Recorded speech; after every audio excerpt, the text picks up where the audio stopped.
How's it going, everyone, and welcome back to the garage. I know it's been a while since we last shot a video in here, and that's because I've been kind of busy with stuff that I had to do. But now we're back in the garage and we're going to be shooting some more content for you guys. Now, before I get carried away with that, let's go ahead and just jump into the video. And this video's topic today is going to be my top 5 common issues with the S2000. As you guys already know, the S2000 is my dream car. It is my baby. I love it to death. But like all things in this world, it's not perfect. And I'm just gonna go over with you the top 5, at least my top 5 common issues with the S2000 that you'll find during your ownership. Let's go ahead and start off with number 5. And number 5 is gonna be the S2000's sensitivity to tire pressures. Now, I know what you're thinking. It sounds kind of weak that this car is sensitive to tire pressures, but the reality is, this car is a precision machine and it needs to have the precise amount of tire pressures in it. If you have, let's say, 28 on one tire in the front, 30 PSI on one tire in the front, and then like the other tires, let's say they're 32 and 30, it kind of throws off the balance of the S2000. It's not necessarily undrivable, it's just kind of twitchy. It's not really that bad, it's kind of annoying. For people that, like myself, who's had this car for like 5 years now, it's not necessarily something I feel anymore. I'm just kind of used to the characteristic of the car by now. But for people that kind of just start getting into this car, or they had like maybe a year or two of ownership with it, you'll kind of notice it a little bit more. This kind of stuff is really easy to take care of. You know, just keep an eye on your tire pressures, use one of these things, and make sure that all the tire pressures are good to go, and you shouldn't have any issues.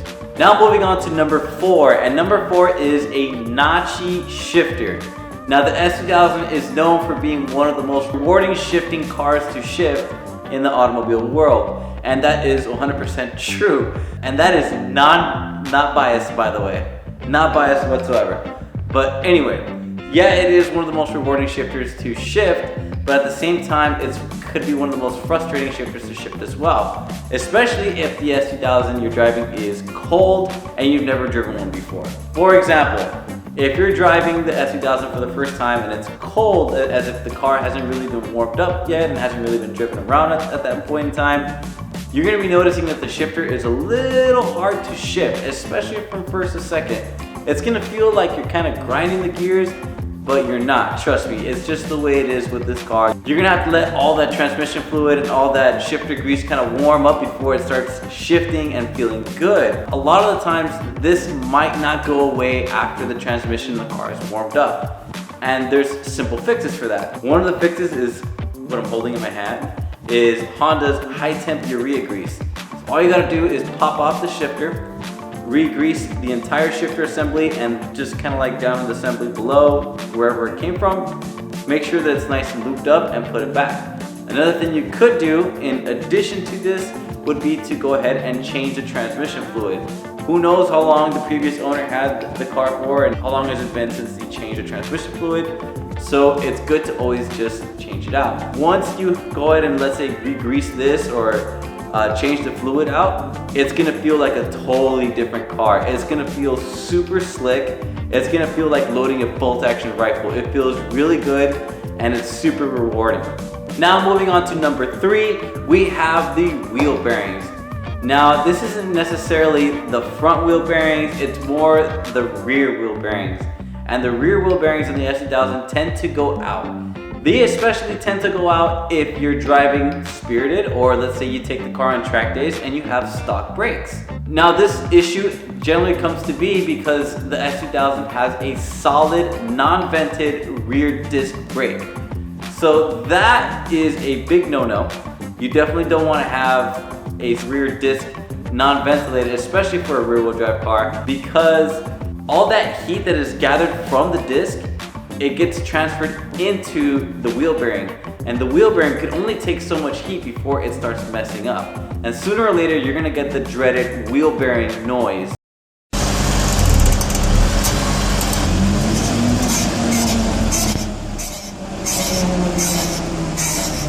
Now, will this happen to all S2000s?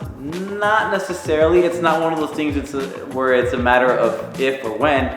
It's just dependent on your driving style. and depending or not if you're really putting a lot of pressure on the brakes, especially the rear brakes. The more heat you generate into those rear disc brakes, the more likely your chances are that your rear wheel bearings are gonna start messing up on you. Now there are some fixes, there are some companies, from my understanding, like Urge, they make a vented disc brake for the S2000, but you have to modify your bracket in order for you to make it fit. So it's not a direct bolt-on, you have to kind of modify it. Another thing you can do to kind of prevent this is to run less aggressive brakes in the back and have more aggressive brakes in the front. But the last thing, and probably the best thing you can do, will be to upgrade to a big brake kit in the front and upgrade to a vented big brake kit in the rear, so the bias doesn't really get thrown off. Moving on to number 2, we have the dreaded timing chain tensioner, or TCT for short. And let me go ahead and tell you this. The OEM supplied Honda timing chain tensioner on the S2000 is extremely weak, and it's not a matter of if this part will fail, it's more of a matter of when this part will fail. And you'll know when it fails when you have this really annoying sound coming from the engine bay. Now the problem with that timing chain tensioner is that it's not strong enough to support the power that's being output by the S2000. There might be some S2000s out there that still have a Honda supplied timing chain tensioner that has never had this issue before, and there's one of the lucky few people out there that might have some. But the chances of that part going bad increase the more aggressive you drive the car, and it'll increase exponentially if you start modifying it. If you add a turbo or a supercharger to the S2000 without changing out to a more heavy-duty timing chain tensioner, the chances of your OEM TCT going out on you will increase exponentially.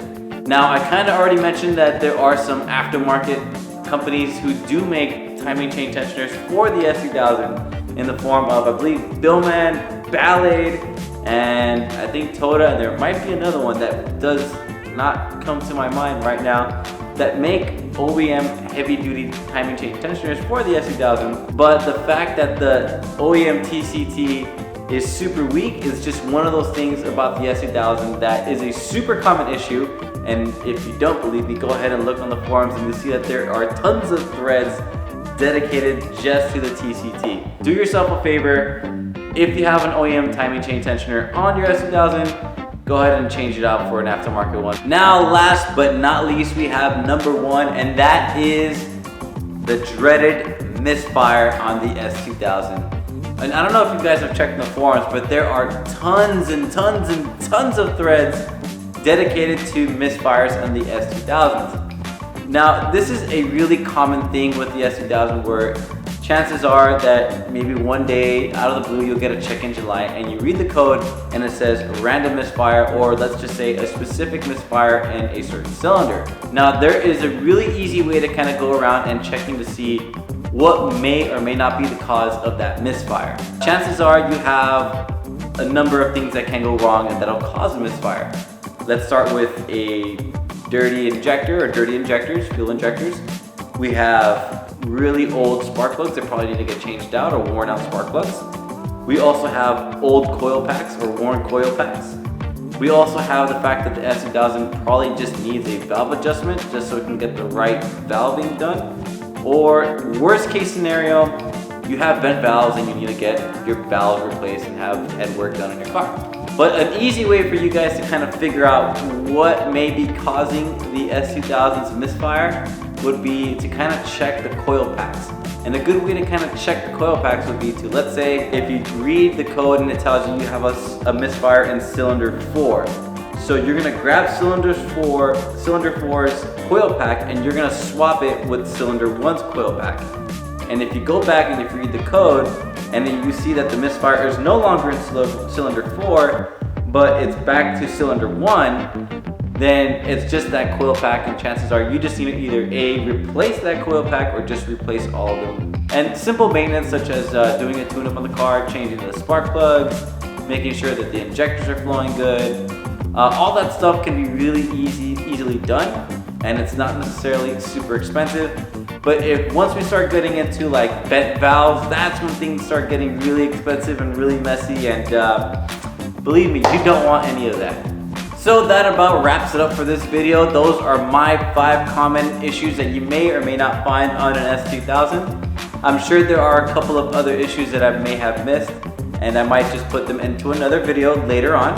And now that you are informed about these issues, you kind of have a better understanding of how to deal with them and to see whether or not you have that issue or not. Now, before I close out this video, I want to go ahead and apologize to you guys for not posting as much videos and as much content as I would like to. These last couple of months have been really busy for me. For one, I was on vacation. I've had some things come up with family life. I've had personal issues come up, and also the fact that I was looking for a job. And now that, you know, I have everything kind of more under control in a way, and things have gotten a little bit more calm and more organized. And now that I have a job and I'm employed, I can go ahead and start making these videos. Will I be able to make them as frequently as I want to? Not yet. I still have to kind of work out the kinks with the scheduling and all that, but I will get back on track eventually. This is just kind of a transitioning phase for me, and eventually I will be making way more videos. But until then, this is just kind of be like maybe a 1 video a week type of thing. Maybe some more vlogs coming in the future. But eventually I do want to get back into working on the car, working on to getting some mods done on the S2000, maybe adding the exhaust, or finally putting on that stupid steering wheel that I've been having for so long. But just bear with me, I'll be getting there shortly, and we will have way more content this time around, I promise. Now, if you're new to the channel and if you like this video and some of the other content that we have on this channel, go ahead and consider subscribing to the channel. And if you like this video, go ahead and do me a favor and smash that like button for me. But that's going to be it for this video, guys. I hope you guys enjoyed it, and I will see you guys in the next one.